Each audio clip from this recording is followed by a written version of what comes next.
Hello everyone, welcome back to IS Cafe. My name is Bhuvnesh. We are continuing our Indian economic lecture series for UPSC CSE. In previous three lecture, we have covered law of supply, law of demand, market equilibrium, then types of goods based on price, income, then production. After that, we have covered elasticity, types of elasticity. In last lecture, we have covered national income, types of national income like GDP, GNP, various terms of related to GDP that we have already covered. These are fundamentals of the economy. Now, in this lecture, we are going to cover these topics.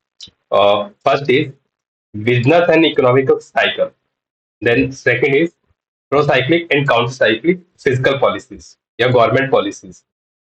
Now, here both policies, fiscal policy and monetary policy, both we will discuss. Third is type of economic recoveries. And last topic is introduction to inflation and its type. We will just introduce what is inflation. After that, we will continue in next lecture about the various type of inflation and the main concern of inflation in any economy. So first, what is the economic cycle or business cycle? Business cycle क्या होता है, economical cycle क्या होता है, इसको हम discuss करते हैं. इसे भी जो लास्ट सेक्शन में हमने डिस्कस किया था जीडीपी के बारे में कि जीडीपी ग्रोथ क्या होती है, जीडीपी क्या होती है, जीडीपी ग्रोथ क्या होती है. किसी भी कंट्री में जो जीडीपी होती है वो उस कंट्री के अंदर कितनी गुड्स एंड सर्विसेज किसी स्पेसिफिक पीरियड में कितनी गुड्स एंड सर्विसेज प्रोड्यूस हो रही है उसको हम जीडीपी कहते हैं, उसकी वैल्यू को हम जीडीपी कहते हैं. तो जीडीपी हम कंपेयर करते हैं ईयर ऑन ईयर बेसिस पे कि फर्स्ट ईयर में जो भी जीडीपी रहेगी सेकेंड ईयर में क्या जीडीपी है. तो फर्स्ट ईयर के कंपेरिजन सेकेंड ईयर में कितनी ग्रोथ है उसको हम कंपेयर करते हैं. देन थर्ड ईयर में हम देखते हैं कि सेकेंड ईयर से थर्ड ईयर में कितनी ग्रोथ आ रही है जीडीपी की. तो इस तरह हम जीडीपी को कंपेयर करते हैं कि ईयर ऑन ईयर और क्वार्टर ऑन क्वार्टर जीडीपी किस तरह परफॉर्म कर रही है, वो इंक्रीज हो रही है, बढ़ रही है, ये घट रही है. बढ़ रही है तो जो ग्रोथ रेट है वो स्टडीडली इंक्रीज हो रही है या डिक्रीज हो रही है, साथ में टाइम के साथ में वो जो ग्रोथ है वो टाइम के साथ बढ़ रही है, एक टाइम के बाद में वो स्टेगनेंट हो गई है और एक टाइम के बाद में वो डिक्रीज होने स्टार्ट कर दिया है. तो वो हम इसमें देखेंगे. तो इकोनॉमिकल साइकिल क्या होता है कि जिस तरह से आप इसमें देखते हैं कि टाइम के साथ में एक्स एक्सिस पे हमने टाइम लिया और वाई एक्सिस पे हमने आउटपुट लिया. आउटपुट हमारा वही है जीडीपी, कि कंट्री की जीडीपी कितनी है, कितनी वो नेशनल इनकम जनरेट कर रही है एक ईयर के अंदर. तो उसको हम देखेंगे. तो बिजनेस साइकिल में हम देखते हैं नॉर्मली हमारी जीडीपी स्लोली बढ़ती है. एक टाइम के बाद में जीडीपी हो सकता है कि डिक्रीज करना स्टार्ट कर दे, ठीक है, कम होना स्टार्ट कर दे जीडीपी, वो कोई भी वजह हो सकती है. देन अगेन जीडीपी बढ़ना स्टार्ट होती है. तो जो जीडीपी लो लेवल से इंक्रीज होना स्टार्ट होती है, ठीक है, यहाँ से लो लेवल से जीडीपी बढ़ना स्टार्ट हुई उसको हम एक्सपेंशन साइकिल बोलते हैं. इसमें हमारी जीडी एक्सपेंड हो रही है, एक्सपेंशन हो रहा है जीडीपी का. जीडीपी की लास्ट ईयर के कंपेरिजन में बढ़ रही है, लास्ट क्वार्टर के कंपेरिजन में बढ़ रही है, या मंथ ऑन मंथ बेसिस पे हमारी जीडीपी बढ़ रही है, उसको हम एक्सपेंशन कहते हैं. तो एक सर्टेन टाइम के बाद एक पीक आता है कि जहां तक जीडीपी मैक्सिमम ऊपर तक जाती है. तो जो एक्सपेंशन हो रहा है उसको हम बूम पीरियड बोलते हैं, जिसमें इकोनॉमी ग्रो कर रही है. तो बूम साइकिल के बाद में हमारा स्लो डाउन आने स्टार्ट होता है कि जीडीपी धीरे धीरे स्लो होती है. तो अभी भी जीडीपी ग्रोथ है लेकिन जो ग्रोथ रेट है वो कम होती जा रही है, उसको हम स्लो डाउन कहते हैं. देन जब जीडीपी हमारी नेगेटिव में चली जाती है तो हम उसे रिसेशन कहते हैं, कि हमें स्लो डाउन के बाद में हमारी जीडीपी नेगेटिव साइड में जा रही है तो उसको हम स्लो डाउन दे देते हैं. फिर उसके बाद हम जो लास्ट साइकिल होता है वो डिप्रेशन होता है. डिप्रेशन के अंदर जीडीपी नेगेटिव में चली जाती है, ठीक है. तो यहाँ पे ये चार साइकिल हमने डिस्कस किए. Boom, first is boom. Boom cycle में जो फीचर्स क्या होते हैं, उसमें हायर इकोनॉमिक ग्रोथ होती है. कंट्री की जो इकोनॉमिक ग्रोथ है वो बढ़ती जाती है, ईयर ऑन ईयर बेसिस पे बढ़ती जाती है. लाइक अगर हमारे फर्स्ट ईयर में जीडीपी 100 करोड़ की है तो सेकंड ईयर में जीडीपी बढ़ के 110 करोड़ की हो गई है. तो इसमें हमारी इकोनॉमिक ग्रोथ दिखती है, पर कैपिटा इनकम बढ़ती हुई दिखती है. अगर जीडीपी बढ़ रही है किसी भी कंट्री की तो वहां पे हमारा इसका सिग्निफिकेंस ये है कि अगर जीडीपी किसी कंट्री की बढ़ रही है तो वहाँ गुड्स एंड सर्विस का प्रोडक्शन है वो बढ़ता जा रहा है टाइम के साथ में. तो अगर जीडीपी में गुड्स एंड सर्विस का प्रोडक्शन टाइम के साथ बढ़ रहा है, तो इसका मतलब है कि वहाँ एम्प्लॉयमेंट भी बढ़ रहा है। क्यों? क्योंकि अगर हम गुड्स एंड सर्विस को ज्यादा प्रोड्यूस करेंगे, करना चाहते हैं, तो उसके लिए हम नई फैक्ट्री लगाएंगे। नई फैक्ट्री लगाएंगे, उसमें नए वर्कर्स को हम हायर करेंगे। नए वर्कर्स को हायर करेंगे, जो अनएम्प्लॉयड वर्कर थे उनको अब एम्प्लॉयमेंट मिलना स्टार्ट हो गया। तो ये एक फीचर है बूम साइकिल का, जिसमें एम्प्लॉयमेंट रेट बढ़ती है, देन कंज्यूमर स्पेंडिंग बढ़ती है। कि अगर बूम कब आता है? जब मार्केट में ओवरऑल होलिस्टिक डिमांड बढ़ती है, तभी बूम आएगा। क्योंकि अगर विदाउट डिमांड के तो कोई प्रोडक्शन भी नहीं होने वाला। किसी भी इकोनॉमी में गुड्स एंड सर्विस की डिमांड ही नहीं है, तो कोई भी मैन्युफैक्चरर अपनी फैक्ट्री से ज्यादा ज्यादा गुड्स मैन्युफैक्चर नहीं करेगा, क्योंकि आगे जाके जब डिमांड ही नहीं है तो उसकी मार्केट क्रैश हो जाएगी अगर वो प्रोडक्शन बढ़ाता है। तो हम बूम में देखते हैं कि मार्केट में एक्सेसिव डिमांड बनी हुई है। उस डिमांड को मीट करने के लिए जो फैक्ट्री ओनर्स है वो अपना प्रोडक्शन बढ़ाना स्टार्ट करते हैं। तो इस वजह से जो कंज्यूमर है अपनी स्पेंडिंग बढ़ाता है, जिसके लिए वो अपनी मार्केट में डिमांड बढ़ाता है। देन बिजनेस इन्वेस्टमेंट वहां बढ़ता है, कि अगर मार्केट में डिमांड ज्यादा है तो ज्यादा से ज्यादा बिजनेसमैन अपना इन्वेस्टमेंट बढ़ाएंगे, एक फैक्ट्री की जगह दो फैक्ट्री लगाएंगे, एक शिफ्ट की जगह दो शिफ्ट में फैक्ट्री ऑपरेट करेंगे। और अगर दो शिफ्ट में फैक्ट्री ऑपरेट करें तो ज्यादा से ज्यादा लोगों को एम्प्लॉयमेंट मिलेगा, एक से ज्यादा वर्कर को वहां हायर करेंगे। तो इस तरह से वहां पे अपना इन्वेस्टमेंट बढ़ाएंगे। और इस केस में हाई कॉन्फिडेंस लेवल होता है, कि जो इकोनॉमी अगर बूम कर रही तो जो इन्वेस्टर है उनका कॉन्फिडेंस लेवल भी हाई होता है। जैसे कि शेयर मार्केट है, अगर इंडियन इकोनॉमी ग्रो कर रही है, अभी आप प्रेजेंट सिनारियो में देखेंगे तो ग्लोबल जो जीडीपी है, जो डेवलप कंट्रीज है, उनकी जीडीपी स्लो डाउन हो रहा है। उनकी जीडीपी बहुत स्लोली ग्रो कर रही है और धीरे धीरे कम हो रही है। वहीं इंडिया की ग्रो इकोनॉमी की बात करते हैं, वो कंटिन्यूसली ग्रो कर रही है। तो इंडियन मार्केट लुक्रेटिव मार्केट है for investor.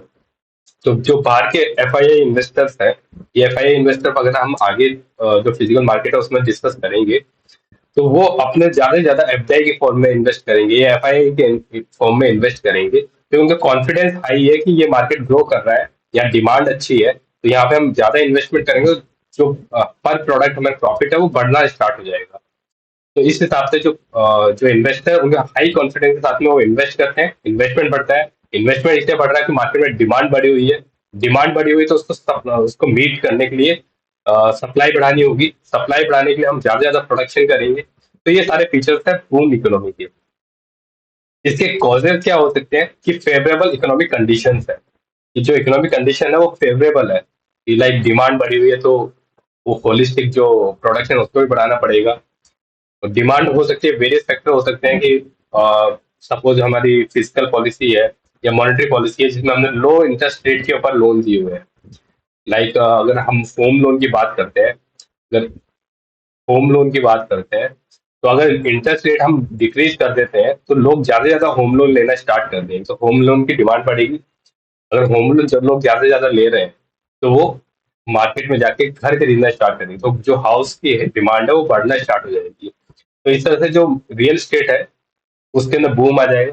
Real estate grow करना स्टार्ट कर देगा, क्योंकि हर लोग घर की डिमांड करने लग गए हैं। और घर की डिमांड क्यों करें? कि उनके जो लोन है वो अफोर्डेबल हो गए, उनको लो ईएमआई के ऊपर घर मिल रहा है।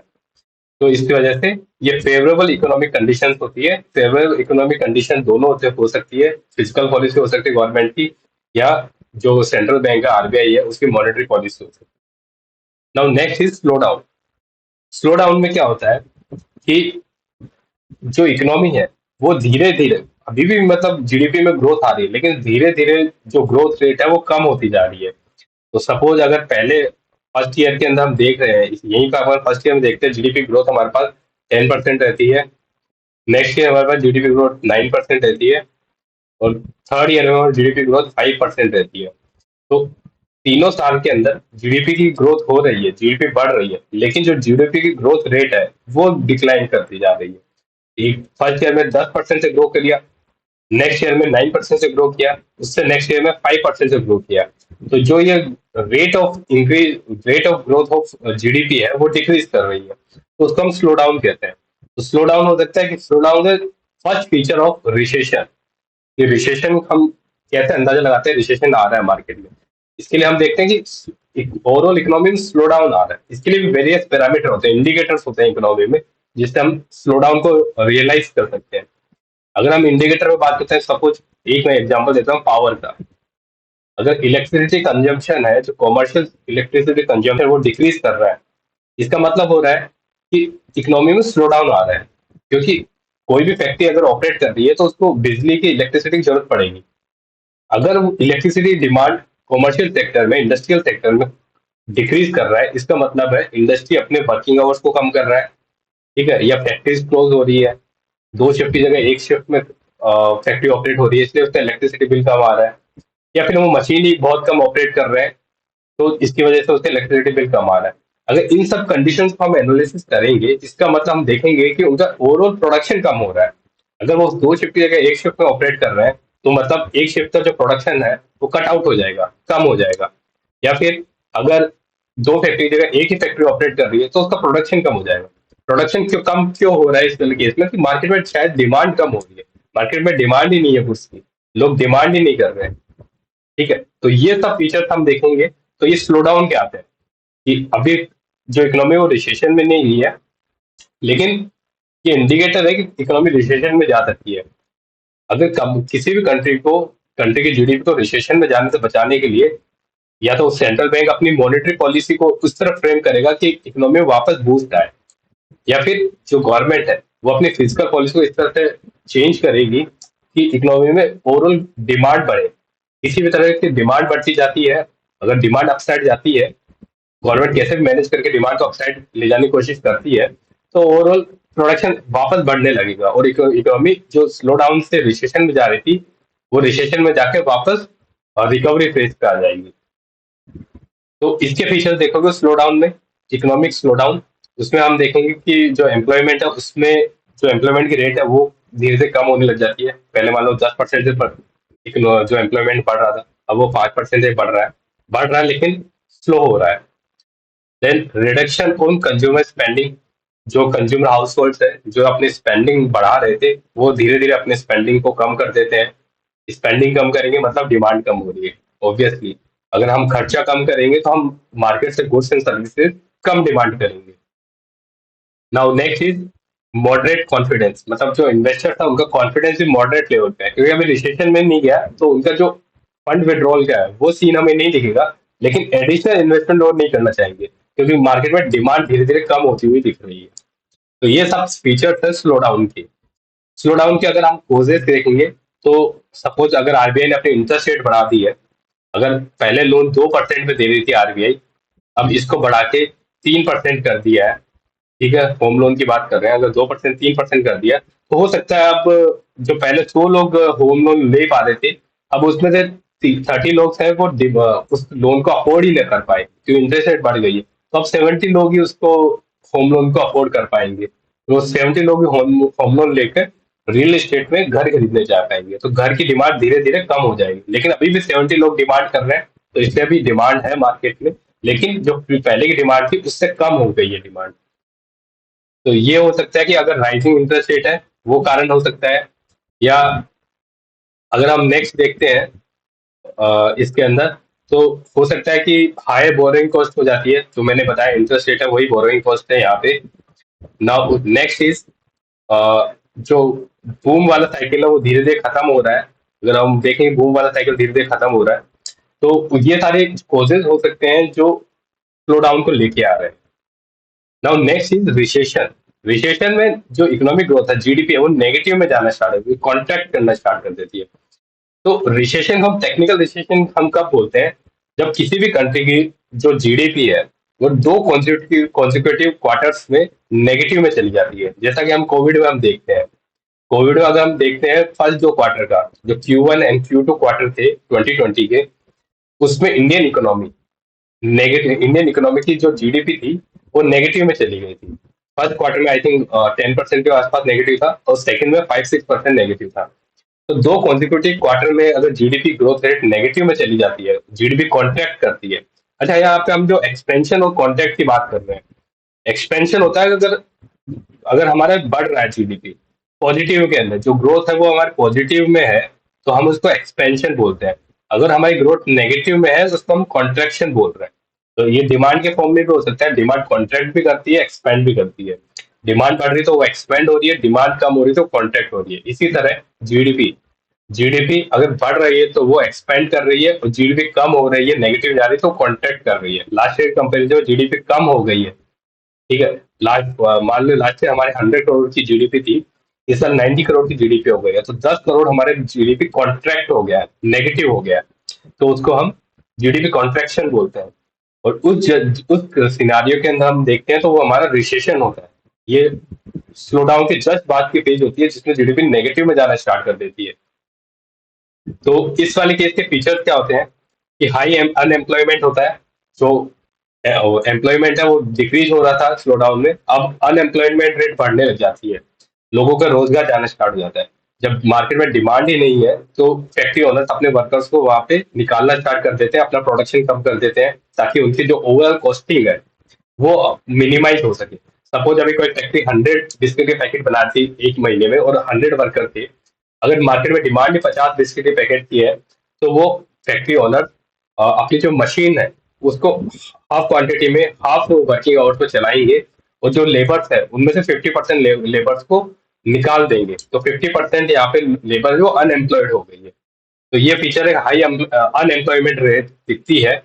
डिक्लाइन इन कंज्यूमर स्पेंडिंग, जो मैंने बताया कि डिमांड जब यहाँ पे कॉन्ट्रैक्ट हो रही है, डिमांड घट रही है, डिमांड रिड्यूस हो रही है, इसका मतलब है कि कंज्यूमर की स्पेंडिंग कम हो रही है, उनके पास पैसा ही नहीं बच रहा। और सेकंड हम इसमें भी देख सकते हैं अनएम्प्लॉयमेंट बढ़ रहा है, तो लोगों के पास कोई रोजगार नहीं है, रोजगार नहीं तो उनका इनकम नहीं है, कोई वेजेस नहीं है, सैलरी नहीं है, अगर उनका पैसा नहीं आ रहा मंथली, तो वो मार्केट से कोई भी स्पेंडिंग नहीं करेंगे, कोई ज्यादा से ज्यादा गुड्स खरीदेंगे नहीं, जो एसेंशियल कमोडिटी है वो खरीदेंगे, उसके अलावा और कोई भी जो उनकी रिक्वायरमेंट है, लग्जरियस आइटम है, वो खरीदना बंद कर देंगे। तो इस तरह से जो कंज्यूमर स्पेंडिंग है वो कम हो जाएगा, उनकी गुड्स एंड सर्विस की डिमांड कम हो जाएगी मार्केट में। तो ये एक फीचर है।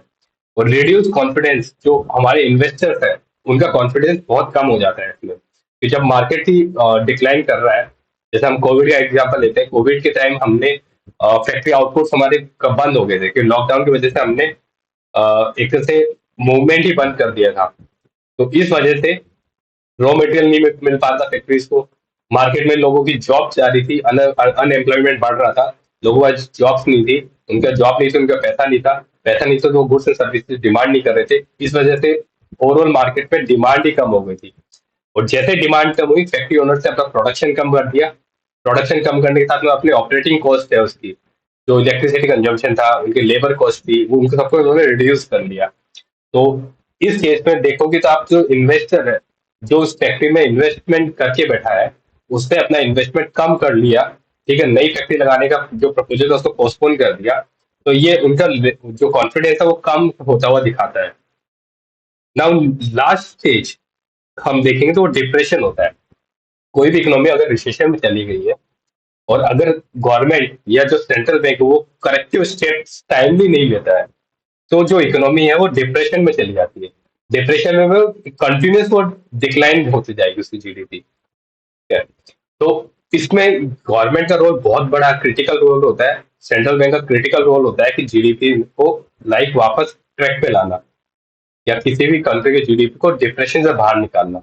इसमें दोनों, गवर्नमेंट का और सेंट्रल बैंक का, दोनों का बहुत क्रिटिकल रोल होता है। तो डिप्रेशन की हम देखेंगे तो prolong and severe economic slow down, ठीक है। सीवियर है, हमने दो कॉन्सिक्यूटिव क्वार्टर्स की बात की थी हमने रिसेशन में, अगर उससे भी ज्यादा अगर जीडीपी कॉन्ट्रैक्ट होती है तो डिप्रेशन में चली जाती है।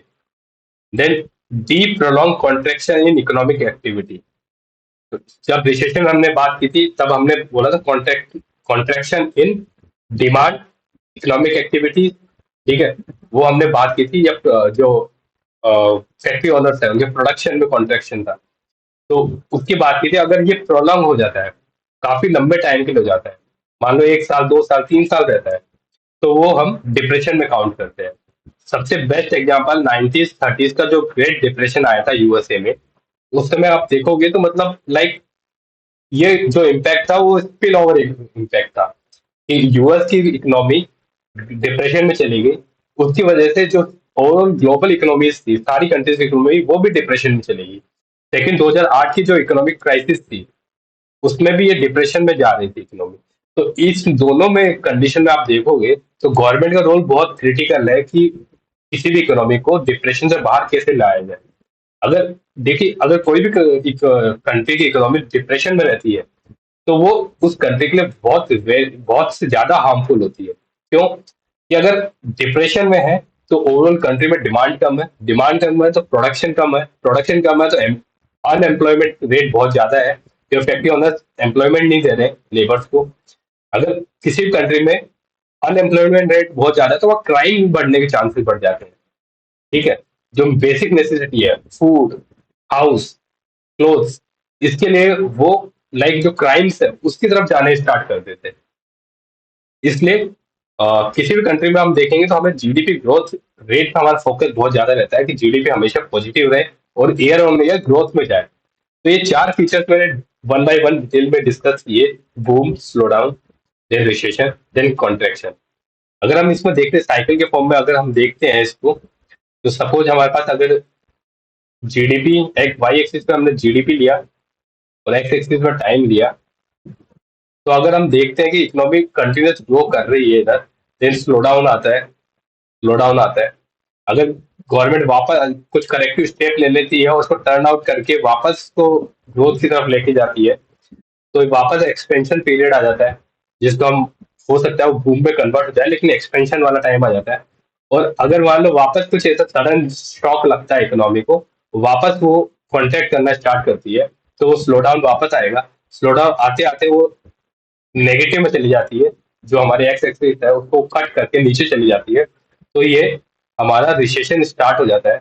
अगर रिसेशन को गवर्नमेंट करेक्टिव एक्शन वापस लेती है, अपनी फिजिकल पॉलिसी, अपनी मॉनेटरी पॉलिसी, वो हम आगे डिस्कस करेंगे किस तरह से इसको काउंटर किया जा सकता है, तो ये वापस आगे की तरफ मूव हो सकता है।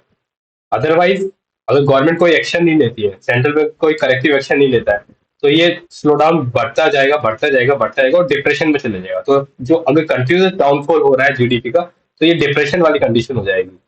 और जो अगर जैसे ही नेगेटिव हुआ है, वो हमारी रिसेशन वाली कंडीशन हो जाएगी। और जब ये पॉजिटिव से नेगेटिव की तरफ जा रही थी, तो ये हमारा स्लो डाउन वाले स्टेप आ जाएगा। और जब इकोनॉमिक ग्रोथ करना स्टार्ट करे थे, वो हमारा बूम वाला फेज होगा, और जो हाईएस्ट पॉइंट था वो बूम वाला हाईएस्ट पॉइंट रहेगा। तो इस तरह से हम चार साइकिल में किसी भी इकोनॉमिक साइकिल को हम डिवाइड कर सकते हैं। ठीक है, मेरे हिसाब से ये चारों आपको क्लियर हो गए होंगे। अब नेक्स्ट चलते हैं हम, जो गवर्नमेंट की साइक्लिक पॉलिसी होती है, प्रो साइक्लिक और काउंटर साइक्लिक पॉलिसी, जो हमने डिस्कस किया, ये हम लिंक करेंगे अपने प्रीवियस स्लाइड से, जो हमने बिजनेस साइकिल को स्टडी किया है, उसी को लिंक करते हुए हम गवर्नमेंट की पॉलिसी को एनालिसिस करेंगे, किस तरह से गवर्नमेंट अपनी पॉलिसी फ्रेम करेगी। तो सबसे पहले हम देखेंगे प्रो साइक्लिक और काउंटर साइक्लिक क्या होता है। प्रो साइक्लिक होता है कि हम जो मार्केट जिस तरह से बिहेव कर रहा है, उसी के अकॉर्डिंग हम अपना इन्वेस्टमेंट कर रहे हैं, उसके अकॉर्डिंग हम अपनी जो पॉलिसीज बना रहे हैं। सपोज मार्केट बूम में जा रहा है, गवर्नमेंट उसी केस में अपना एक्सपेंडिचर भी बढ़ा रही है, ईजी लोन भी दे रही है कि इकोनॉमी बूम में जा रही है और बूम में जाती रहे, तो ऊपर भेजने की कोशिश कर रही है गवर्नमेंट, मार्केट के साथ चल रही है। या फिर अगर डिक्लाइन कर रहा है मार्केट, ठीक है, अगर इकोनॉमी स्लो डाउन में जा रही है, तो गवर्नमेंट भी अपना जो एक्सपेंडिचर है वो कम कर लेती है, इंटरेस्ट रेट भी बढ़ा लेती है, ताकि है ना लोगों को इजी लोन ना मिल पाए। तो गवर्नमेंट मार्केट के साथ चल रही है कि अगर स्लो डाउन जा रहा है तो गवर्नमेंट ने अपनी स्पेंडिंग कम कर ली, अगर हमारा बूम वाला पीरियड जा रहा है तो गवर्नमेंट अपनी स्पेंडिंग बढ़ा दी है, इजी लोन दे रही है, तो वो प्रो साइक्लिक होती है।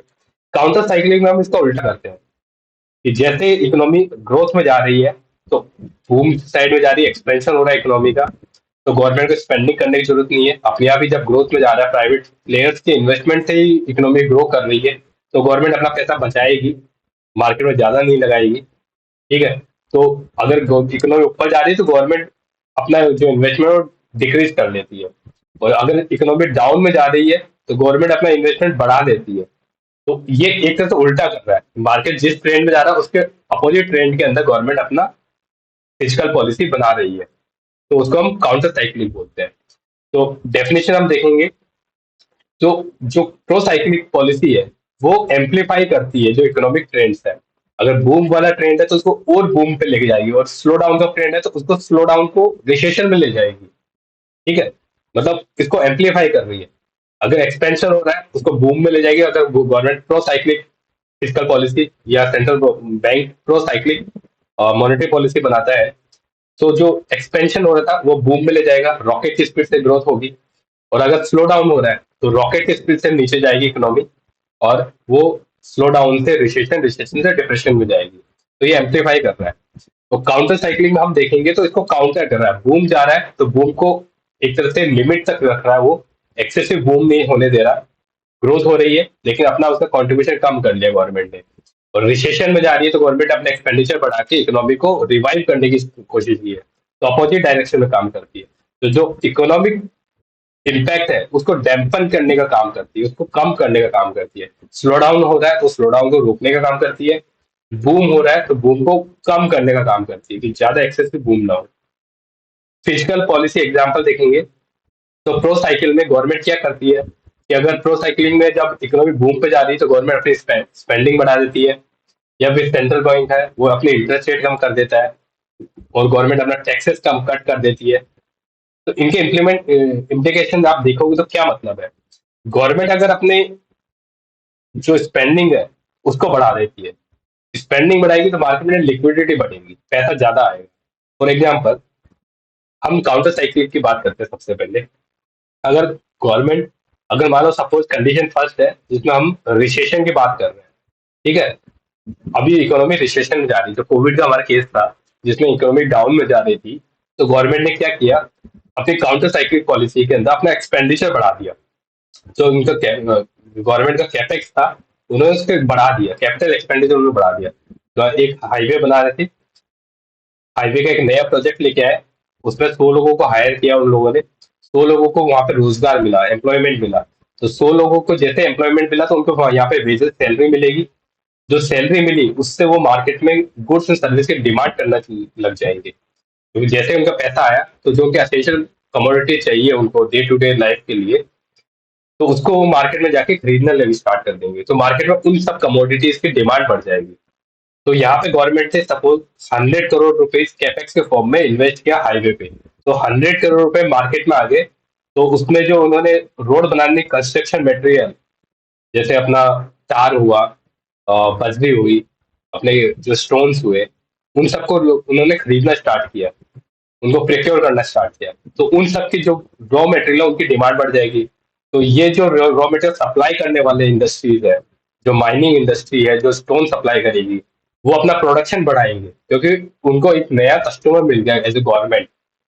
ठीक है, गवर्नमेंट का एक प्रोजेक्ट उनको मिल गया है, तो वो अपना प्रोडक्शन बढ़ाएंगे। तो वो जो माइन ओनर है वो अपना प्रोडक्शन बढ़ाने के लिए वो अपने 10 लोगों को हायर करेगा, एम्प्लॉयमेंट देगा। तो उन लोगों को भी सैलरी मिलेगी, जो लोगों को उन्होंने हायर किया है उनको सैलरी मिलेगी। अगर सैलरी मिल रही है तो वो मार्केट में गुड्स एंड सर्विस की डिमांड करना स्टार्ट कर देंगे। तो जो माइनिंग ओनर है उसने मार्केट में डिमांड बढ़ाई, कैसे, क्योंकि उसको स्टोन सप्लाई करना है, इसके उसने एम्प्लॉयमेंट बढ़ाया, अपना एम्प्लॉयमेंट बढ़ाया तो उनको वेजेस दिए, वेजेस से उन्होंने मार्केट में डिमांड बढ़ाई। तो यहाँ पे माइन ओनर ने मार्केट में डिमांड बढ़ाई। सेकंड, अगर हम सीमेंट कंपनी की बात करते हैं, अगर हमें रोड बनाने में सीमेंट की जरूरत पड़ रही है, अगर हम सीसी रोड बना रहे हैं, तो सीमेंट मैन्युफैक्चरिंग कंपनी ने भी अपना प्रोडक्शन बढ़ाया, वहां पे उसने अपना एम्प्लॉयमेंट बढ़ाया, 10 लोगों को रोजगार एक्स्ट्रा दिया। जो जिन लोगों को नया एम्प्लॉयमेंट मिला है उनको सैलरी मिलेगी, सैलरी मिलेगी तो मार्केट में वो एक्सपेंड करेंगे अपनी सैलरी को, और उस एक्सपेंडिचर की वजह से मार्केट में डिमांड बढ़ जाएगी। तो माइन ओनर ने अपनी डिमांड बढ़ाई है, जो सीमेंट ओनर है उसने भी फैक्ट्री अपनी प्रोडक्शन बढ़ा के मार्केट में डिमांड बढ़ा दी। इधर जो रोड कंस्ट्रक्शन के जो वर्कर हायर किए थे उन लोगों को भी सैलरी मिल रही है, उन्होंने भी अपनी सैलरी को मार्केट में स्पेंड किया। इसकी वजह से उन्होंने मार्केट में गुड्स एंड सर्विस की डिमांड की और डिमांड बढ़ा दी। तो इस तरह से आप देखोगे तो मल्टीप्लाई इफेक्ट आ रहा है, हर कोई मार्केट में डिमांड बढ़ाने की कोशिश कर रहा है। और ये सब डिमांड था ही जो गवर्नमेंट ने 100 करोड़ जो एक्सपेंडिचर उन्होंने प्रपोज किया, 100 करोड़ रोड बनाने के लिए उन्होंने नया जो प्रोजेक्ट स्टार्ट किया, उसकी वजह से सब तरफ से आप देखोगे होलिस्टिक वे में मार्केट में डिमांड बढ़ गई है। तो इस तरह से हम देखेंगे तो जब कम इकोनॉमी रिसेशन में जा रही थी गवर्नमेंट ने अपना एक्सपेंडिचर बढ़ा दिया, एक्सपेंडिचर बढ़ाया तो मार्केट में डिमांड बढ़ी, डिमांड बढ़ी तो जो रिसेशन वाला ट्रेंड जो डाउनवर्ड जाता वो स्लो डाउन होके वापस बूम की तरफ एक्सपेंड करना स्टार्ट कर देगा। ठीक है, जो वो यू टर्न ले लेगा एक तरह से। जो आगे हम रिकवरी देखेंगे, रिकवरी जैसे मान लो सपोज हम देखते हैं वी टाइप रिकवरी, तो मार्केट जब डाउन जा रहा था, मार्केट पहले अप जा रहा था देन सडनली डाउन चला गया रिसेशन की वजह से। अब गवर्नमेंट ने जो पॉलिसी अपनी बनाई उसकी वजह से मार्केट वापस सडन ऊपर जा रहा है। तो इस तरह से हम रिकवरी को वी शेप रिकवरी बोलते हैं कि वापस जो इकोनॉमी थी वो रिकवर हो गई है, जो डाउनवर्ड जा रही थी वो वापस बूम की तरफ जाने स्टार्ट कर दी due to government counter cyclical policy. अब इसमें हम देखें गवर्नमेंट की पॉलिसी तो हम देख ली, सेकंड हम आरबीआई की जो सेंट्रल बैंक की मॉनेटरी पॉलिसी उसको भी हम एनालिसिस कर लेते हैं।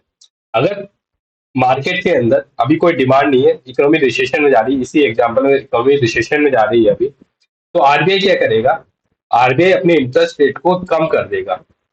जो फैक्ट्री ओनर्स को लोन अभी 10% के इंटरेस्ट रेट पे मिल रहा था, आरबीआई अब उसको 2% के इंटरेस्ट रेट पे देगा। आरबीआई इंटरेस्ट रेट कैसे घटाता है, आरबीआई अपनी रेपो रेट से, जो आगे हम कैपिटल मार्केट में देखेंगे, आरबीआई बैंक्स को लोन देता है रेपो रेट से।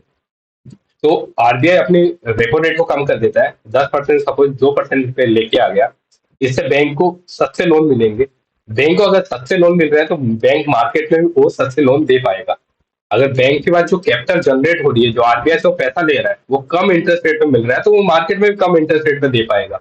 इस तरह से अगर आरबीआई ने अपनी रेपो रेट कम कर दिया है या इंटरेस्ट रेट को घटा दिया है, इस वजह से जो लोन है, मार्केट में लोन सस्ते हो जाएंगे, उनकी इंटरेस्ट रेट कम हो जाएगी।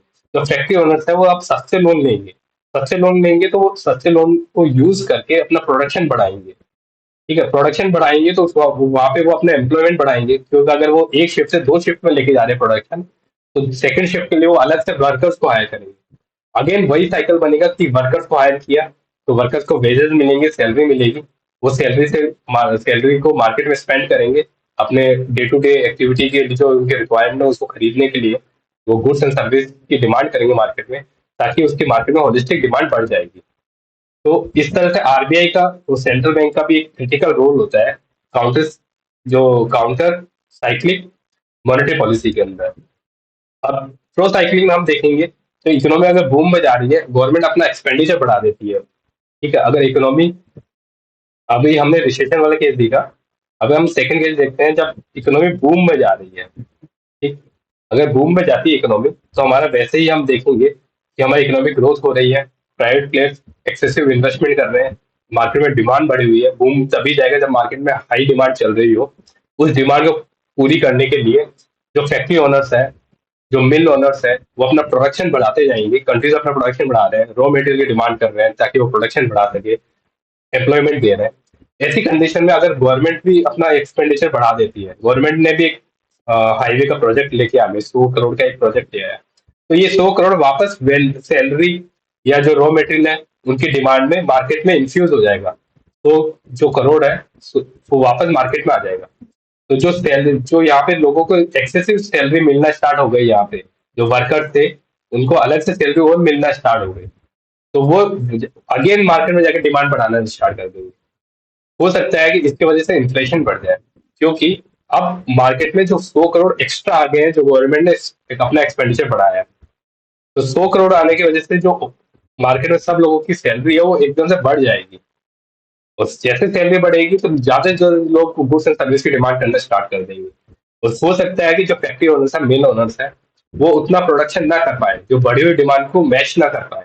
अगर वो मैच कर देंगे तो इकोनॉमिक ग्रोथ करती ही जाएगी, अगर वो मैच नहीं कर पाते हैं तो हो सकता है कि इन्फ्लेशन बढ़ जाए, वो महंगाई बढ़ जाए।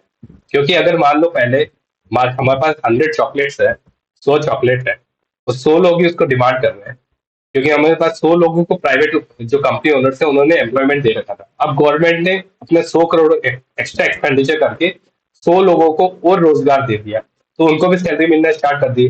अब पहले से 100 लोग थे, 100 लोग अभी और आगे जिनके पास सैलरी है, दोनों मिलके 200 लोग हो गए, और ये 200 लोग हैं वो डिमांड कर रहे हैं 100 चॉकलेट्स की।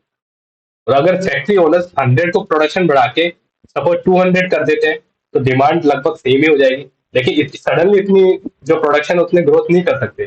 सपोज उन्होंने प्रोडक्शन 100 से 120 किया, अभी भी 200 लोग डिमांड कर रहे हैं, तो यहाँ पे इन्फ्लेशन हो जाता है, महंगाई बढ़ जाती है। चॉकलेट 10 रुपए की मिल रही थी, अब 12 रुपए की मिलेगी।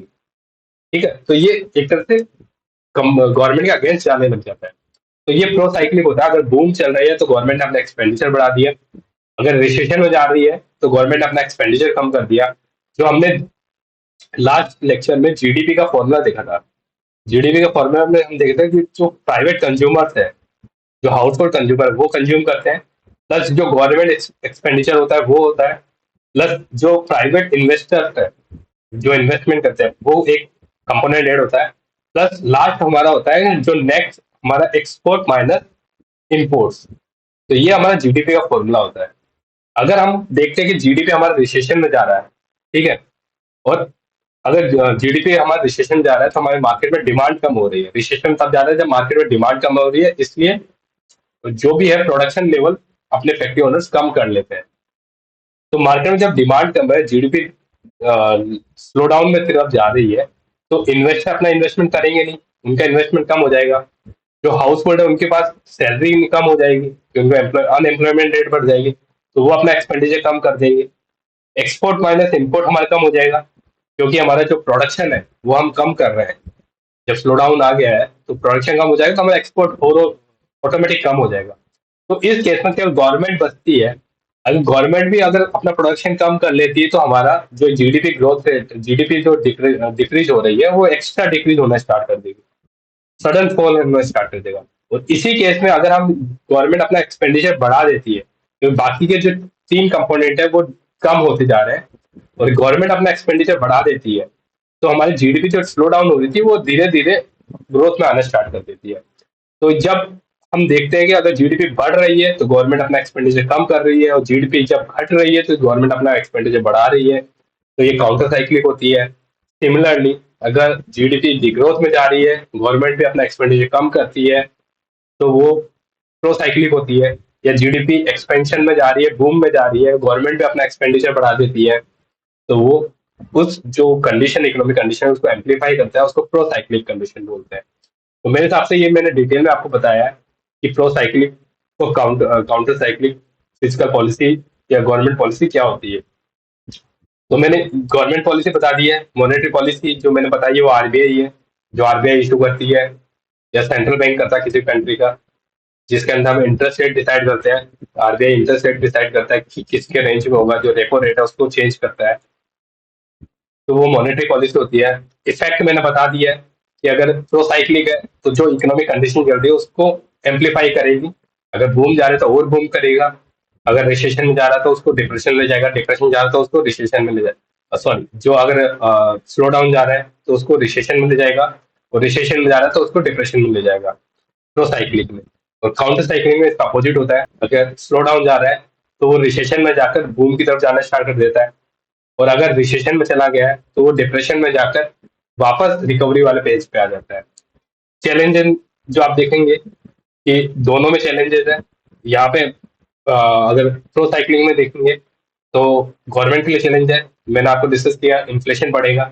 अगर बूम का पेज चल रहा है और गवर्नमेंट अपने एक्सपेंडिचर बढ़ा देती है तो इन्फ्लेशन आता है, और अगर स्लो डाउन का पेज चल रहा है, गवर्नमेंट अपना एक्सपेंडिचर कम कर देती है, तो डिप्रेशन का खतरा है। तो ये सब चैलेंजेस है मार्केट में, तो वो गवर्नमेंट को टैकल करना पड़ता है। इसलिए बेस्ट है काउंटर साइक्लिक फिजिकल पॉलिसी। जो 2021 का इकोनॉमिक सर्वे था उसमें ये काउंटर साइक्लिक पॉलिसी के बारे में डिटेल में डिस्कशन किया गया है। उसमें बताया कि गवर्नमेंट ने कैसे काउंटर साइक्लिक अपनी फिजिकल एंड मॉनेटरी पॉलिसी से रिकवरी के पाथ को अचीव किया है। और अपनी जो वी शेप रिकवरी की हम बात करते हैं, वो वी शेप रिकवरी गवर्नमेंट ने कैसे अचीव की, उसमें मेन रोल उन्होंने बताया है काउंटर साइक्लिक फिजिकल पॉलिसी। अच्छा, इकोनॉमिक सर्वे की बात कर रहा हूं मैं। इकोनॉमिक सर्वे क्या होता है? इकोनॉमिक सर्वे होता है कि हर साल जब बजट, गवर्नमेंट बजट जो पेश करती है अपने पार्लियामेंट में, तो बजट से पहले दिन जो वर्किंग डे, एक दिन पहले जो वर्किंग डे है, उसमें जो चीफ इकोनॉमिक एडवाइजर है जो फाइनेंस मिनिस्ट्री के अंदर आता है, वो इकोनॉमिक सर्वे प्रेजेंट करता है। ठीक है, तो इकोनॉमिक सर्वे में क्या बताया जाता है कि जो लास्ट फाइनेंशियल ईयर में था, गवर्नमेंट की पॉलिसीज क्या रही, गवर्नमेंट का अचीवमेंट क्या रहे, इकोनॉमिक फील्ड के अंदर उन्होंने क्या क्या अचीव किया, किस तरह से उन्होंने जो चैलेंजेस थे उसको टैकल किया है, गवर्नमेंट ने क्या नए आयाम अचीव किए हैं, वो सब इसके अंदर डिटेल में बताया गया है। उसको हर साल हमें अपने एग्जाम के लिए भी पढ़ना होता है। तो मुझको लगता है प्रो साइक्लिक और काउंटर साइक्लिक दोनों पॉलिसी आपको डिटेल में क्लियर हो गई होगी। इतना डिटेल में आपको कोई भी नहीं समझाएगा। नाउ हम देखेंगे अभी जो हमारे जो ग्रोथ के साइकिल है, दो होते हैं, दो ग्रोथ के साइकिल होते हैं। एक तो वर्चुअल साइकिल होता है, एक विशियस साइकिल होता है। वर्चुअल साइकिल जो अभी तक का हमने पढ़ाई की है, अभी तक के हमने जो 3 लेक्चर में जो हमने पढ़ा है और जो इस लेक्चर में अभी तक हमने डिस्कस किया है, उसके बेसिस पे हम इसको आसानी से समझ सकते हैं। तो वर्चुअल साइकिल क्या होता है कि हम ऐसी एक्टिविटीज को देखते हैं जो हमारी जो इकोनॉमिक ग्रोथ है उसको बढ़ाती जाती है, कंटिन्यूस बढ़ाती जाती है। तो ये एक तरह से पॉजिटिव कंडीशंस होती है। पॉजिटिव कंडीशंस होती है कि हम जो इकोनॉमिक कंडीशन है, हमारी जीडीपी है, वो बढ़ रही है। तो उसके वजह से जो हमारे साइकिल बन रहा है, वो जीडीपी कैसे बढ़ेगा? जीडीपी बढ़ेगा तो हमारे कब बढ़ेगा? जब हमारी डिमांड बढ़ेगी। डिमांड बढ़ेगी तभी हमारा प्रोडक्शन बढ़ सकता है। जीडीपी का हमें चाहिए प्रोडक्शन बढ़ाना है अपना। जो गुड्स एंड सर्विस हम प्रोड्यूस कर रहे हैं उसका प्रोडक्शन बढ़ाना है। उसका प्रोडक्शन तभी बढ़ सकता है जब उस हमारी डिमांड ज्यादा होगी। डिमांड ज्यादा होगी तो उसका इम्प्लीकेशन क्या होगा? हमारा एम्प्लॉयमेंट ज्यादा होगा। डिमांड ज्यादा होगी तो हम प्रोडक्शन ज्यादा करेंगे और एम्प्लॉयमेंट यहाँ पे बढ़ाएंगे। एम्प्लॉयमेंट ज्यादा बढ़ाएंगे तो लोगों को सैलरी हम दे पाएंगे। लोगों को हम सैलरी दे पाएंगे, सैलरी देंगे तो वो सैलरी को यूज करेंगे मार्केट में अपने गुड्स एंड सर्विसेज परचेज करने के लिए। तो मार्केट में गुड्स एंड सर्विसेज परचेज करने के लिए सब लोग पहुंचेंगे, तो उन गुड्स एंड सर्विस की डिमांड बढ़ जाएगी। डिमांड बढ़ेगी तो अगेन हमें प्रोडक्शन बढ़ाना पड़ेगा। प्रोडक्शन बढ़ाना पड़ेगा तो वापस लोगों को हायर करना पड़ेगा। लोगों को हायर करेंगे तो हम उनको वापस सैलरी देंगे। सैलरी देंगे तो वापस वो मार्केट में डिमांड बढ़ा देंगे। मार्केट में जाके वापस गुड्स एंड सर्विस की डिमांड बढ़ा देंगे। तो एक तरह से ये एक तरह जो साइकिल देखोगे वर्चुअस साइकिल है। हमने एक तरह से हमने केवल यहाँ पे डिमांड बढ़ाई है। डिमांड बढ़ाने से ऑटोमेटिक हमारा प्रोडक्शन भी बढ़ गया, एम्प्लॉयमेंट भी बढ़ गया, सैलरीज भी बढ़ गई, मार्केट में वापस डिमांड बढ़ गई। तो जो फैक्टर है, हमने केवल डिमांड पे फोकस किया कि डिमांड कैसे बढ़ाए। तो डिमांड बढ़ाने की वजह से हमारा सब कुछ यहाँ पे एम्प्लॉयमेंट है, जो एम्प्लॉयमेंट अनएम्प्लॉयमेंट की समस्या थी वो भी कम हो गई, एम्प्लॉयमेंट बढ़ गया, प्रोडक्शन बढ़ गया, डिमांड बढ़ गई। तो वो सब हम देखते हैं तो वो वर्चुअस साइकिल होता है। वर्च्यू, वर्च्यू से बना है वर्चुअस साइकिल। इसमें आप देखोगे तो इन्वेस्टमेंट एंड प्रोडक्टिविटी बढ़ती है कि अगर मार्केट में डिमांड बढ़ी हुई है, हमने डिमांड बढ़ाई है कैसे भी करके, तो लोग जो फैक्ट्री ओनर्स है वो ज्यादा ज्यादा प्रोडक्शन करेंगे। ज्यादा प्रोडक्शन करने के लिए वो अपना इन्वेस्टमेंट बढ़ाएंगे, अपनी प्रोडक्टिविटी बढ़ाएंगे। ठीक है, 6 घंटे की जगह 8 घंटे जो फैक्ट्री ऑपरेट करेंगे, एक शिफ्ट की जगह 2 शिफ्ट में फैक्ट्री ऑपरेट करेंगे। जॉब क्रिएशन, जो मैंने बताया कि जब हम प्रोडक्शन बढ़ा रहे हैं तो हमें जो ज्यादा से ज्यादा लेबर को हायर करना पड़ेगा। एक शिफ्ट के हम 2 शिफ्ट में ऑपरेट कर रहे हैं तो हम सेकंड शिफ्ट के लिए हमें एक्स्ट्रा लेबर हायर करनी पड़ेगी। एक्स्ट्रा लेबर हायर कर रहे हैं तो हम वहाँ पे जॉब क्रिएट कर रहे हैं। एक फैक्ट्री की जगह हमें दूसरी फैक्ट्री और लगानी पड़ेगी। अगर मार्केट में डिमांड है और एक फैक्ट्री डिमांड को पूरा नहीं कर पा रही है, एक शुगर मिल डिमांड को पूरा नहीं कर पा रही है, तो हम दूसरी शुगर मिल लगाएंगे। दूसरी शुगर मिल के अंदर हम वापस एम्प्लॉयमेंट देंगे। वहां पे हमने एक्स्ट्रा जॉब क्रिएट की है, उनको जॉब क्रिएट की है तो उनको हम सैलरी देंगे, वेजेस देंगे, तो हमने वहां पे इनकम बढ़ा दी है, तो वो बढ़ती है। इंक्रीजिंग कंज्यूमर स्पेंडिंग, अब मैंने बताया कि यहाँ पे डिमांड बढ़ी हुई है। डिमांड बढ़ी है तो मतलब वो मार्केट में गुड्स सर्विस की डिमांड कर रहे हैं। डिमांड कर रहे हैं तो वहां पे एक्सपेंडिचर अपना बढ़ा रहे हैं। तो जो कंज्यूमर जो स्पेंडिंग है वो बढ़ जाती है। बिजनेस कॉन्फिडेंस बढ़ जाता है। जो बिजनेस, जो मैंने बताया यहाँ पे इन्वेस्टमेंट बढ़ा हुआ है।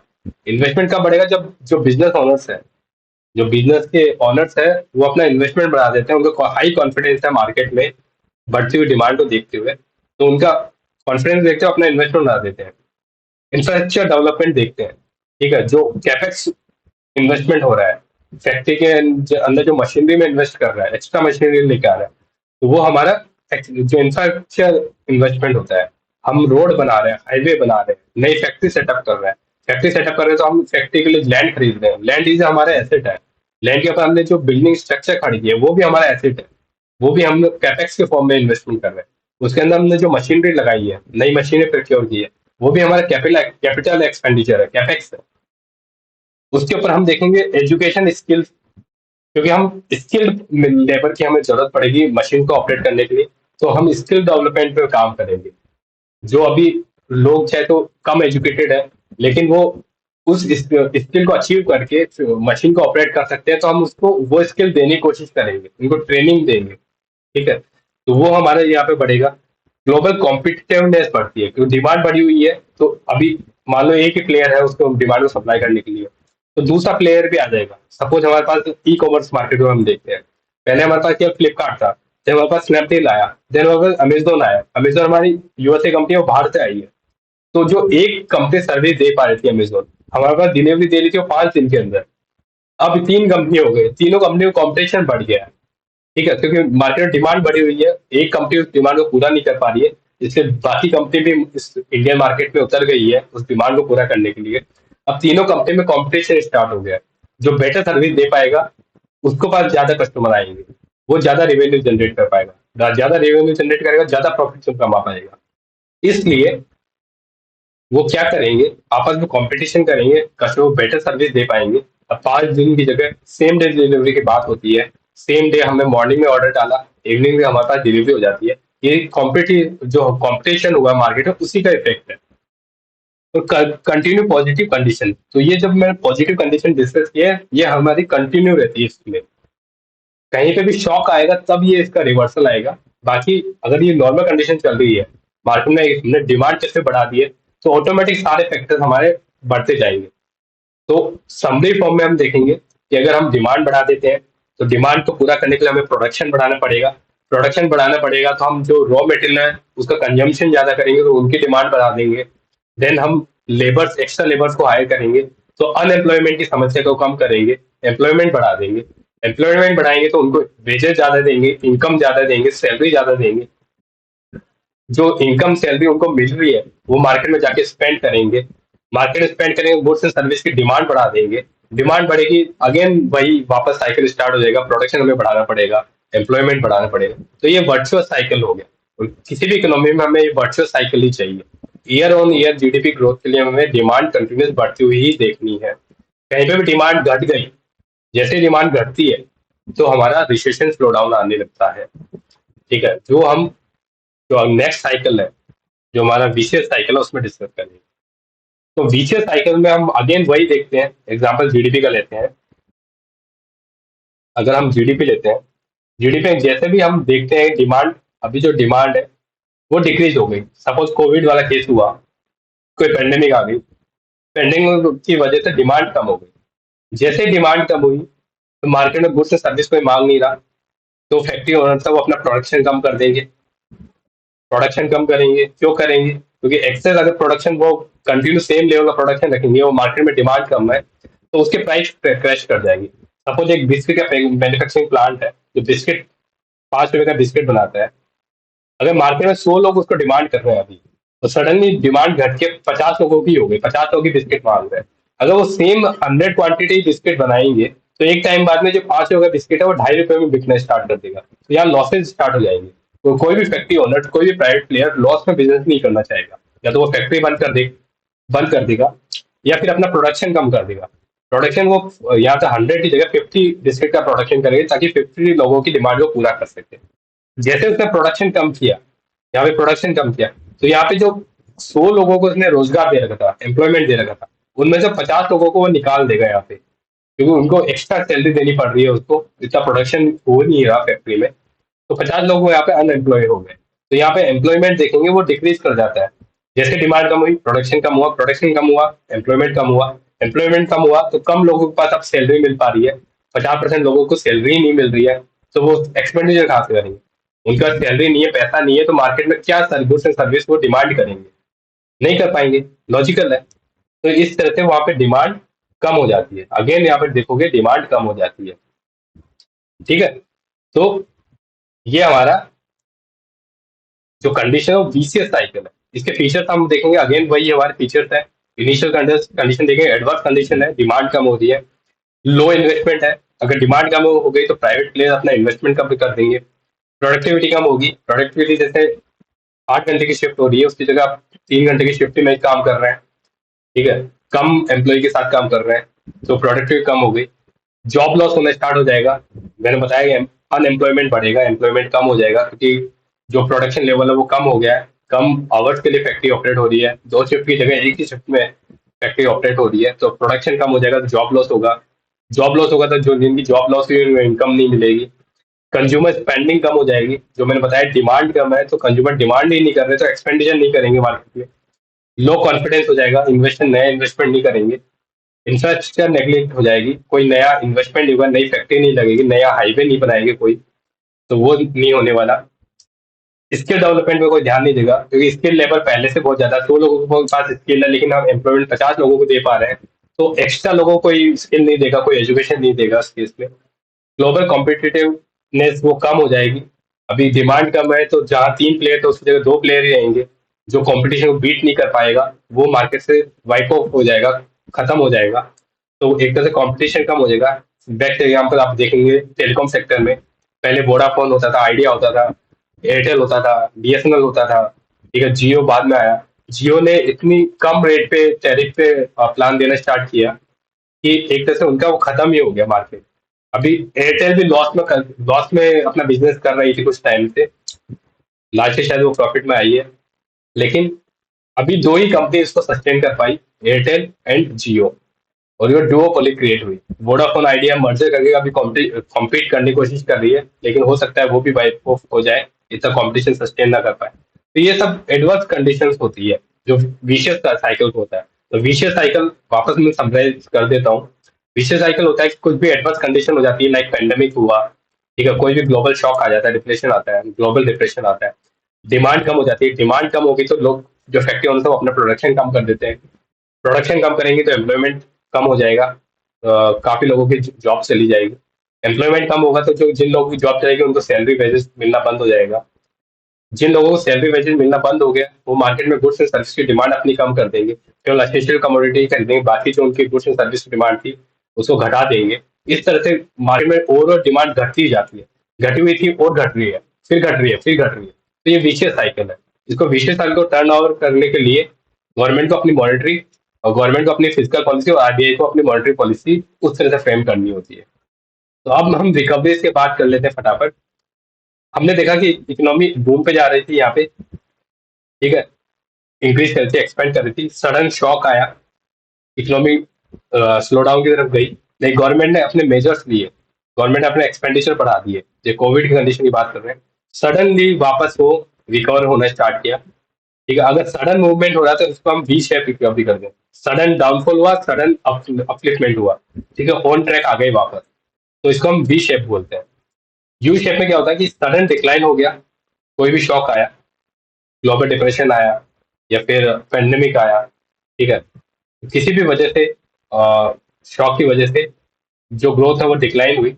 बट आरबीआई ने या गवर्नमेंट ने ऐसे मेजर्स लिए, अपने एक्सपेंडिचर बढ़ाया, आरबीआई ने अपनी इंटरेस्ट रेट कम की, इजी लोन्स दिए ताकि मार्केट में इन्वेस्टमेंट बढ़ सके। इन्वेस्टमेंट बढ़ेगा तो रोजगार मिलेगा लोगों को, एम्प्लॉयमेंट बढ़ेगा, एम्प्लॉयमेंट बढ़ेगा तो वापस डिमांड धीरे धीरे धीरे बढ़ना स्टार्ट होगी। तो अगर स्लोली डिमांड बढ़ती है और स्लोली जीडीपी बढ़ती है तो ये यू शेप होता है। ये यू शेप के अंदर रिकवरी हो रही है और वापस ओरिजिनल पाथ पे आ जाती है। Next is switch recovery. ये हमारा जो नाइकी का सिंबल होता है, ठीक है, उस तरह की होती है। सडन डाउनफॉल होता है, ठीक है, और रिकवरी, सडन रिकवरी होते होते देन स्लोली रिकवरी होना स्टार्ट कर देती है। तो इस शेप में होती है, तो उसको बुश शेप रिकवरी बोलते हैं।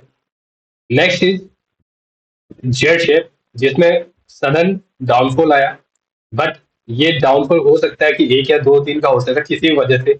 एक दिन का लॉकडाउन था, या एक दिन का ब्लैकआउट हुआ, या एक दिन का दंगे हो गए, वायलेंस हो गया, इस वजह से किसी ने भी कुछ नहीं खरीदा, या एक महीने का हो गया, एक क्वार्टर का हो गया, तो एक क्वार्टर के डाउनफॉल हुआ।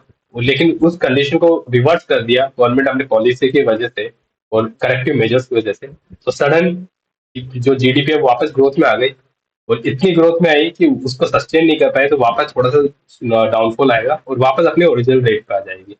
तो इसको जेड शेप में बन रहा है, तो ये जेड शेप रिकवरी होती है। Next is W shape. W shape में क्या होता है, जो वी शेप है वैसी रिकवरी होती है। सडन डाउनफॉल आया किसी भी एडवर्स कंडीशन की वजह से, लेकिन गवर्नमेंट और सेंट्रल बैंक के मेजर्स की वजह से जीडीपी वापस रिकवरी के फॉर्म पे आई। देन वापस कोई सडन, जैसे सेकंड वेव आई यहाँ पे, हम यहाँ देखते हैं कोविड की फर्स्ट वेव थी, उसके बाद में गवर्नमेंट मेजर लिए, रिकवरी हुई। देन सडन सेकंड वेव आई जिस वो फर्स्ट वेव से भी ज्यादा सीरियस थी, तो वापस जो जीडीपी थी, वापस लॉकडाउन लगा, वापस जीडीपी डिक्लाइन हुई। फिर अगेन वैक्सीनेशन हुआ, वैक्सीनेशन प्लान बनाया, वैक्सीन बनी, गवर्नमेंट ने मास लेवल पे वैक्सीनेशन स्टार्ट किया, तो वापस रिकवरी के फॉर्म पे आया। तो जो डबल डिप आया है यहाँ पे, तो ये डब्ल्यू शेप में हुआ, ये डब्ल्यू शेप में वापस ओरिजिनल पाथ पे आ गया, इसको हम डब्ल्यू शेप रिकवरी बोलते हैं। और एल शेप रिकवरी लास्ट है। एल शेप रिकवरी में क्या होता है, सडन डाउनफॉल आता है और उसके बाद में जो रिकवरी की बात करते हैं, वो रिकवरी उस लेवल पर आ ही नहीं पाती है। उसी लेवल पे जो डाउनफॉल है उसी लेवल पर धीरे धीरे ग्रो करना स्टार्ट होता है। जो ओरिजिनल पाथ था वो वहां कभी अचीव कर ही नहीं पाती है, उसको एल शेप रिकवरी बोलते हैं। नेक्स्ट है, लास्ट है के शेप रिकवरी। ये हमने कोविड के टाइम में स्टडी किया, इससे पहले के शेप रिकवरी कोई बात नहीं हुई, फर्स्ट टाइम ये टर्म दी गई थी कोविड के टाइम पे। इसमें हमने बोला कि जो हमारी इकोनॉमी है, कोविड के टाइम में सडन, जब हमारी ऊपर ग्रो कर रही थी, कोविड के टाइम में सडन डाउनफॉल आ गया था इकोनॉमी का इस तरह से। और जब गवर्नमेंट बात करती है हमारी वी शेप रिकवरी में, तो हमारी वी शेप में वापस रिकवरी हुई है। बट जो इकोनॉमिस्ट थे, उनका कहना था कि हमारी कोई वी शेप रिकवरी हुई नहीं है, हमारी के शेप रिकवरी हुई है।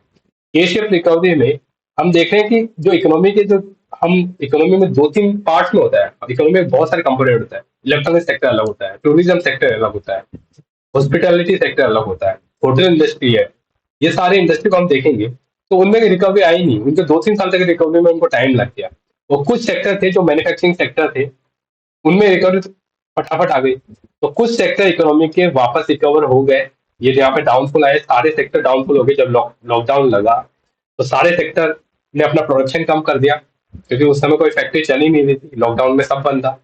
सडन डाउनफॉल आया जब गवर्नमेंट ने लॉकडाउन की रेस्ट्रिक्शन हटाई और प्रोडक्शन के लिए अपना लिक्विडिटी बढ़ाई और अपनी जो पॉलिसीज लेके आई, जिससे हम प्रोडक्शन बढ़ा सके। तो जो मैन्युफैक्चरिंग सेक्टर था, उन्होंने अपना प्रोडक्शन बढ़ाना स्टार्ट किया और रिकवरी उन्होंने अचीव कर ली। बट जो कुछ सेक्टर थे, जो हॉस्पिटैलिटी सेक्टर था, होटल इंडस्ट्री थी या टूरिज्म सेक्टर था, लोगों ने वहां 1-2 साल से वो प्रीफर ही नहीं किया, होटल में रुकना ही बंद कर दिया 1-2 साल के लिए। तो वो जो सेक्टर था वो डिक्लाइन ही करता रहा। ठीक है, तो कुछ इकोनॉमिक कुछ सेक्टर डिक्लाइन कर रहे हैं और कुछ सेक्टर ग्रो कर रहे हैं। तो यहाँ पे जो स्प्लिट आया है, तो ये के फॉर्म में आया, तो इसको हम देखेंगे तो इस तरह से हम के फॉर्मेट में ये बन रिकवरी हो रही है कि कुछ सेक्टर डाउनफॉल गया है, सबसे पहले सारे सेक्टर डाउनफॉल हुए, कुछ सेक्टर अपवर्ड मूवमेंट किए, कुछ सेक्टर डाउनवर्ड मूवमेंट किए। तो ये जो के बन रहा है यहाँ पे, इसको हम के शेप रिकवरी बोलते हैं। ये फर्स्ट टाइम कोविड के टाइम में दी गई थी ये टर्म इकोनॉमिस्ट के द्वारा। गवर्नमेंट ऑल्दो हमेशा बोलती है वी शेप रिकवरी हुई है, गवर्नमेंट हमेशा अपने फेवर में ही बोलती है, बट इकोनॉमिस्ट का कहना है कि हमारी जो रिकवरी थी वो के शेप रिकवरी। अब इन्फ्लेशन की बात कर लेते हैं। इन्फ्लेशन हम नेक्स्ट सेक्टर में डिटेल में डिस्कशन करेंगे, यहाँ मैं केवल डेफिनेशन दे रहा हूँ। इन्फ्लेशन क्या होता है कि हम एक बास्केट ऑफ कमोडिटी लेते हैं। सपोज हमारे पास 697 बास्केट ऑफ कमोडिटी है, हमारे 697 कमोडिटीज है, उनके हमने एक एक यूनिट ले ली है। उन सब एक एक यूनिट की प्राइस को हमने ऐड कर लिया। सपोज हमारे पास वो प्राइस आ गई है 100 रुपीज, वो हमने फर्स्ट ईयर में देखा 100 रुपीज है। नेक्स्ट ईयर के अंदर अगले साल हमने देखा इन्हीं 697 कमोडिटीज की एक एक यूनिट की वैल्यूज हमने वापस ऐड की, वो अब हमें 110 रुपये दिख रही है। तो जो ये वैल्यू राइज हुआ है, हमने देखा कमोडिटी तो हमारे 697 है, सबकी एक एक यूनिट है, लेकिन उनकी प्राइस 100 की जगह 110 हो गए। पहले हम 100 रुपये में वो सब 697 कमोडिटीज की एक एक यूनिट हम 100 रुपीज में खरीद पाते थे, आज की हमें उसे 110 रुपये देने पड़ रहे हैं। तो यहाँ पे 10% जो महंगाई बढ़ी है उसको हम इन्फ्लेशन बोलते हैं। तो inflation refer to sustained increase in the general price level of goods and services in an economy over a period of time. तो यहाँ पे क्या है क्रिटिकल टर्म्स, एक तो सस्टेन्ड इंक्रीज है, ऐसा नहीं कि आज बढ़ गई है कल वापस कम हो गई है, सस्टेन्ड है कि मतलब आज 100 रुपए का था, नेक्स्ट ईयर 110 का हो रहा है। तो 110 कॉन्स्टेंट हो गया, इससे नीचे नहीं जा रहा, अगले साल उसके ऊपर ही जाएगा। तो वो सस्टेन कर गई है। जैसे फ्यूल प्राइस देखते हैं, 5 साल पहले फ्यूल प्राइस हमारे पास पेट्रोल डीजल लगभग मिल रहा है 60-70 रुपए का, लेकिन कोविड के बाद में जब क्रूड रेट बढ़ना स्टार्ट हुई तो वो 100 क्रॉस कर गया। अब वो पेट्रोल की रेट कभी 100 से नीचे आई नहीं उसके बाद में, तो वो सस्टेन कर गया। वो सस्टेन रेट है, वो हमारा इन्फ्लेशन है। तो जो sustain increase in second term में जनरल प्राइस लेवल, जो प्राइस लेवल मैंने बताया 100 था, उससे बढ़ के 110 हो गया। तो third is goods and services, जो मैंने 697 गुड्स एंड सर्विसेज बताया, वो थर्ड क्रिटिकल टर्म है। और last is over a period of time, एक specific period of time. Inflation हम क्वार्टरली कैलकुलेट करते हैं, ईयरली कैलकुलेट करते हैं, ईयर ऑन ईयर देखते हैं, क्वार्टर ऑन क्वार्टर देखते हैं कितना बढ़ा है, पिछले क्वार्टर से इस क्वार्टर कितनी प्राइस बढ़ी है। ठीक है, तो उसको हम इन्फ्लेशन बोलते हैं। इन्फ्लेशन को हम 3 वैल्यू में कैलकुलेट करते हैं। एक कंज्यूमर प्राइस इंडेक्स होता है, एक डब्ल्यूपीआई होता है, होलसेल प्राइस इंडेक्स, और थर्ड इज पीपीआई। इंडिया में ये पीपीआई हम यूज नहीं करते हैं, इंडिया में हम केवल सीपीआई और डब्ल्यूपीआई ही को यूज करते हैं। तो सीपीआई हमारा हेडलाइन इन्फ्लेशन होता है, जो हमारा रिटेल इन्फ्लेशन होता है, जिससे हम और हर साल जो आरबीआई डेटा रिलीज करती है कि हमारा इन्फ्लेशन इतना बढ़ गया, वो हमारा सीपीआई होता है, उसको हम रिटेल इन्फ्लेशन बोलते हैं। तो जो इन्फ्लेशन होता है वो दो बेसिस में हम क्लासिफाई कर सकते हैं, रेट के बेसिस पे, कोजेस के बेसिस पे। किस कारण से इन्फ्लेशन हो रहा है उसके बेसिस पे क्लासिफाई करेंगे। देन किस रेट से हो रहा है उसके बेसिस पे हम क्लासिफाई करेंगे, ये हम नेक्स्ट लेक्चर में कवर करेंगे।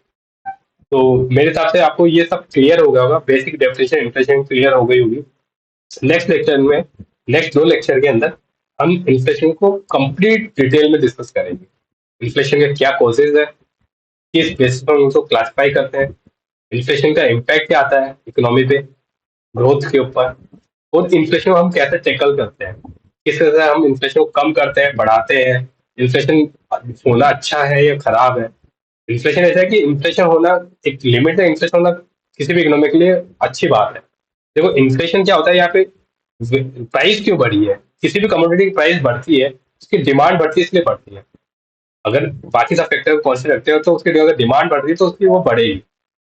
ठीक है, उसके बेसिस पे हम क्लासिफाई करते हैं। तो अगर डिमांड बढ़ रही है तो वो इकोनॉमी के लिए अच्छा है। तो अगर डिमांड बढ़ रही है तो सब प्रोडक्शन बढ़ाएंगे, एम्प्लॉयमेंट बढ़ाएंगे, जो मैंने आपको वर्चुअल साइकिल समझाया, तो वो इकोनॉमी के लिए अच्छा होता है। बट अगर एक लिमिट से ज्यादा बढ़ जाता है इन्फ्लेशन, लिमिट से ज्यादा डिमांड बढ़ जाती है, उसको जो प्रोडक्शन सेक्टर है वो फुलफिल ही न कर पाए, तो इन्फ्लेशन इतना बढ़ जाता है, इतना बढ़ जाता है कि वो कंट्रोल से बाहर हो जाता है। इसलिए एक सर्टेन लिमिट तक इन्फ्लेशन अच्छा होता है, वो हम आगे डिटेल में डिस्कस करेंगे नेक्स्ट लेक्चर में। ठीक है, तो इस लेक्चर में इतना ही। मैं आपसे आशा करता हूँ कि आपको ये वीडियो पसंद आया होगा। ठीक है, अगर अच्छा लगा तो आप कमेंट कीजिए, शेयर कीजिए, सब्सक्राइब कीजिए। Thank you.